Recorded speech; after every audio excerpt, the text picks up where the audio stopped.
కొరమైన చేపల పులుసు మీలో ఎంతమందికి ఇష్టం ఈ కర్రీ అంటే? నాకైతే చాలా బాగా ఇష్టమండి. ఇష్టం పక్కన పెడితే మనం వండుకునే విధానం బట్టే మనకి ఇష్టాలు పెరుగుతాయండి. మా ఇంట్లో వారంలో 4 రోజుల వరకు ఎన్వీలు ఉంటాయి. ఎక్కువ శాతం ఇలా చేపలు పులుసులు, ఇలా ఎండు చేపలు ఇవే ఎక్కువ వండుతానండి. ఎందుకంటే పిల్లలకి చాలా ఇష్టం. చింతపండు చూస్తున్నారు కదా, నేను ఎంత వేస్తున్నానో అన్ని కూరల కన్నా దీనికి డబల్ వేయాలి చింతపండు పులుసు. ఇలా నీళ్ళు నానబెట్టుకోండి.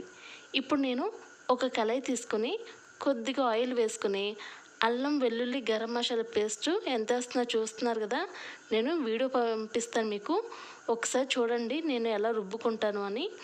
ఇప్పుడు అడుగంటకుండా నీట్గా తిప్పుకోండి. మీరు ఒక 5 నిమిషాల వరకు బాగా గోల్డ్ షేడ్ వచ్చిన తర్వాత ఇప్పుడు పెద్ద సైజు 2 ఉల్లిపాయలు కూడా సన్నగా కట్ చేయండి. ఇలా బారుగా, మరి చిన్న చిన్న ముక్కలొద్దు, ఇలా బారుగా అయితేనే బాగుండిద్దండి. ఇలా అది కూడా 2 నిమిషాలు వేగిన తర్వాత ఇప్పుడు ఒక 2 పచ్చిమిరకాయలు. చేపల పులుసుకి మెయిన్గా ఏమేమి ఉండాలంటే, 1 కరివేపాకు ఉండాలి, 2 పచ్చిమిరకాయలు ఉండాలి. అర్థమైంది కదా. ఇప్పుడు పచ్చిమిరకాయలు వేగిన తర్వాత కొద్దిగా కరివేపాకు కొత్తిమీర వేసుకుని దాన్ని కూడా దోరగా వేయించుకొని ఇలా ఏగడానికి ఒక 5 నిమిషాలు పట్టిద్ది. దాని తర్వాత మనం ఒక 1/2 టేబుల్ స్పూన్ పసుపు, 2 టేబుల్ స్పూన్ కారం, 1 టేబుల్ స్పూన్ సాల్ట్ అనేది మీరు ఎప్పుడైనా వేసుకోవచ్చండి, ఎక్కువైతే బాగోదు కదా. ఇలా వేసుకుని మొత్తం కలుపుకోండి.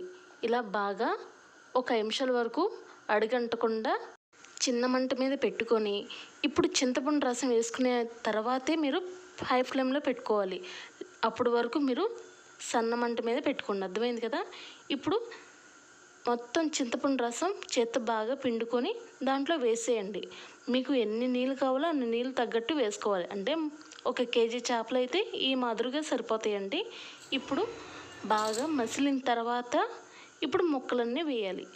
జాగ్రత్తగా వేయండి. ఇలా 1 బై 1 మనం వేసుకొని ఇక ఒక్కసారి కలుపుకోండి గెరటితో. ఇంకా మనం ఎప్పుడు గెరటితో కలుపుకోకూడదండి. తెలియని వాళ్ళైతే గెరటి పెట్టకండి. కొద్దిగా తెలిసిన వాళ్ళైతే మధ్య మధ్యలో ఇలా అడుగు అంటుతుందో లేదో చూసుకోండి. ఎందుకంటే చెదరవకూడదు ముక్కలు, అలానే అడుగంటకూడదు. చాలా జాగ్రత్తగా తిప్పుకోవాలండి. ఇలా హై ఫ్లేమ్లో పెడితే ఖచ్చితంగా 20 నిమిషాలు పట్టిద్దండి మనకి కూర అవ్వడానికి. ఇలా దగ్గర అయిపోయిన తర్వాత మనం ఇప్పుడు ఒక 1/2 టేబుల్ స్పూన్ గరం మసాలా వేసుకోండి. ఇలా మొత్తం ఓవరాల్గా వేసుకోండి. ఇలా ఒక 1/2 టేబుల్ స్పూనే, ఇంకెక్కువ అక్కర్లేదు మనకి. కొద్దిగా సాల్ట్ పట్టిద్ది నాకు. ఇలా సాల్ట్ వేసుకోండి. ఇక ఎంతేనండి, ఒక 10 నిమిషాలు బాగా హై ఫ్లేమ్లో పెడితే ఇక మన కర్రీ అనేది రెడీ అయిపోద్దండి. ఇలా దగ్గర పడిన తర్వాత స్టవ్ ఆఫ్ చేసుకోండి. ఇంతేనండి, సింపుల్గా అర్థమైపోయిందా? ఇంట్లో కూడా డెఫినెట్గా చేసుకోగలరు కదా. నేను మిమ్మల్ని హడావుడిగా చెప్పట్లేదు, స్లోగానే వివరంగా చెప్తున్నాను. మీకు నచ్చితేనే ఒక లైక్, షేర్, సబ్స్క్రైబ్. అర్థమైంది కదండి. And thanks for watching. Keep smiling. ఇంకా నేను మంచి మంచి వీడియోలు చేస్తూ ఉంటాను. Bye bye.